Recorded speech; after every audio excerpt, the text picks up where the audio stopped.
Bom dia, meu nome é Leonardo Lopes e hoje vamos continuar a nossa série de estudos e reflexões sobre os 10 livros da República de Platão. Ao final desse vídeo, eu vou deixar o link com os outros 5 livros que já foram tratados, assim como um vídeo mais geral que mostra de forma breve os 10 livros da República. Hoje vamos tratar deste livro 6 especificamente, da República de Platão, que é um livro muito importante porque ele faz uma conexão com o conteúdo que foi tratado nos 5 livros anteriores, assim como ele prepara terreno para o momento magistral da República de Platão, que é o livro 7, com o clássico e famosíssimo O Mito da Caverna de Platão, que vem no livro 7. Então, como sempre, trazemos aqui um diagrama, ele tem várias cores, e essas cores elas elencam os principais tópicos e subtópicos deste livro 6. Como sempre falamos, estas aulas, esta série que trata da República de Platão, ela é mais adequada a alunos de primeiro ano, segundo semestre de filosofia, assim como cursos de humanidades que, por motivo de força acadêmica, educacional, estejam estudando, lendo a República de Platão, assim como para qualquer pessoa que queira ler este livro. As nossas aulas elas não pretendem substituir a leitura do livro, mas somente auxiliar a leitura deste paradigmático livro de Platão. Então aqui no diagrama, na cor roxa, nós temos uma introdução ao livro 6. Contextualizando aquilo que já falamos, ele faz uma ponte entre o que já foi tratado antes, principalmente os diálogos que Sócrates teve com Céfalo, Polemarco, Trasímaco, Glauco e Adimanto, principalmente, a noção de que todos estes traziam uma noção de justiça muito baseada no que é externo, e Sócrates, ao contrário, traz uma noção de justiça metafísico-ontológica, em que a justiça é em si mesma, ou seja, a justiça não depende de ideologias, a justiça não depende de conchavos políticos, a política não depende de um governo ou de uma noção histórica, mas a justiça ela é em si mesma. Ela tem então aquilo que os gregos chamavam de ontologia, uma coisa sendo enquanto é. Bem, a continuidade com o livro 5 e preparação para o livro 7. Ele prepara então o momento áureo deste livro, que é o momento pelo qual Platão passou para a história do pensamento, como um pensamento gigantesco, que é o mito da caverna de Platão. Bem, aqui na cor azul, vejamos aqui a natureza do filósofo rei, mais especificamente. Então ele mostra aqui as características do verdadeiro filósofo, ou também como Platão chama o filósofo rei.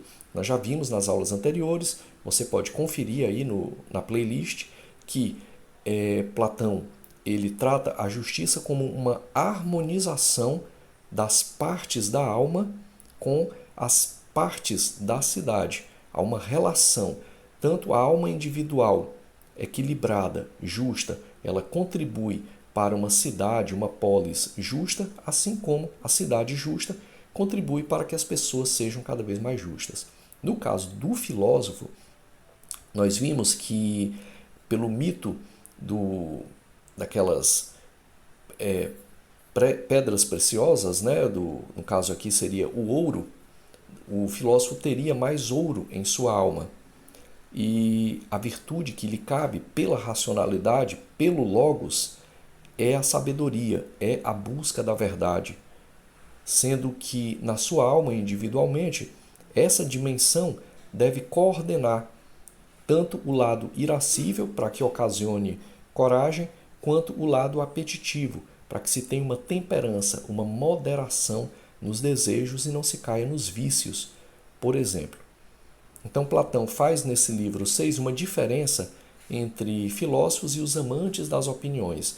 O que seriam as opiniões é aquilo que os gregos chamam de doxa, que é uma episteme não justificada. É uma doxa episteme, ou seja, é um conhecimento, a opinião, mas ela é um conhecimento não justificado. Platão diz que o conhecimento do filósofo deve ser diferente. Não é simplesmente um mero achismo. Eu acho isso, eu acho aquilo, eu prefiro isso. Não é isso. O filósofo ele lança argumentações e dialeticamente ele elabora essas argumentações para que elas sejam a mais justificada possível e não contenham contradições. Essa é a meta. Bem, na Cor Verde temos a ideia do bem. Nesse livro, Platão começa a elaborar uma noção que está além, inclusive, da própria noção de justiça, que é a própria ideia do bem que deve regular toda a realidade. A função do filósofo é alcançar a contemplação da essência, a contemplação para além dos sentidos do conceito, da ideia, que é a ideia do bem que deve regular toda a realidade. Nesse sentido, acompanhe na Cor Verde, ele faz uma definição e ele centraliza isto no pensamento platônico e principalmente relacionando a noção de justiça, harmonia da alma individual, da alma coletiva com essa ideia do bem. E aí ele lança uma ideia que vai ser melhor elaborada lá no mito da caverna, que é a comparação com o Sol. Assim como o Sol ele possibilita a visão, a verdade, a justiça, a ideia, a essência, que os gregos chamavam de eidos, que é o bem, ela deve ser a fonte de luz e verdade. Uma verdade não mais para os olhos, como é o sol físico, mas uma verdade interna, uma verdade para a alma. Bem, na Cor Laranja, ele faz uma crítica aos sofistas e governantes.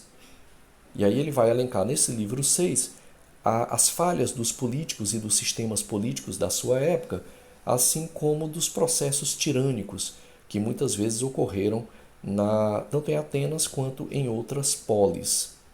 Ele fala também da importância da educação filosófica. É a educação filosófica que leva a sair dos sentidos para aquilo que é inteligível pela alma, ou seja, a capacidade da alma de apreender não mais aquilo que é material, mas aquilo que é abstrato, aquilo que é conceitual, aquilo que são as ideias fundamentais, sem as quais nada da realidade pode ser explicado. Vejamos então na cor amarela, ele vai falar ainda dentro desse livro 6 da educação do filósofo, falando de uma metodologia de formação. O filósofo tem todo um caminho a percorrer em que ele deve ser treinado, digamos assim, essa palavra não é muito boa, mas em que ele deve ser preparado, melhor dizendo, dentro da dialética, quer dizer, a capacidade de argumentar e contra-argumentar, a capacidade de perceber no seu oponente contradições e, a partir então do diálogo, conseguir esvaziar, dirimir essas contradições, para que o discurso, tanto seu quanto do seu oponente, para que a verdade apareça nesse discurso da forma mais essencial, que condiz então não mais com os sentidos, não mais com a matéria, não mais com a opinião, não mais com a crença, mas com a verdade nela mesma. É nesse sentido que ele vai fazer uma relação muito próxima entre razão e dialética. A razão, ela elenca aquilo que os gregos chamam de logos, e o logos atinge diretamente a alma, retirando da alma as contradições que não devem estar, aliás, na racionalidade, para que então possa-se ter todas as instâncias da alma individual, que seriam a sabedoria, a busca da verdade, a coragem, a honradez, a moderação, a temperança, a justiça e, enfim, a partir também do raciocínio abstrato, Platão faz um elogio ao estudo da matemática, ao estudo da geometria, para que se alcance o abstrato e aí se alcance, enfim, o conceito, o eidos, a essência, que é, em última instância, a ideia do bem. Nesse sentido, por último aqui na cor vermelha, ele lança uma alegoria, uma metáfora do piloto. Ele vai dizer que ele faz um paralelo com isso com a governança. Assim como um navio deve ser governado por um bom piloto, a governança da polis, da cidade, deve ser feita para ele, pelo filósofo rei.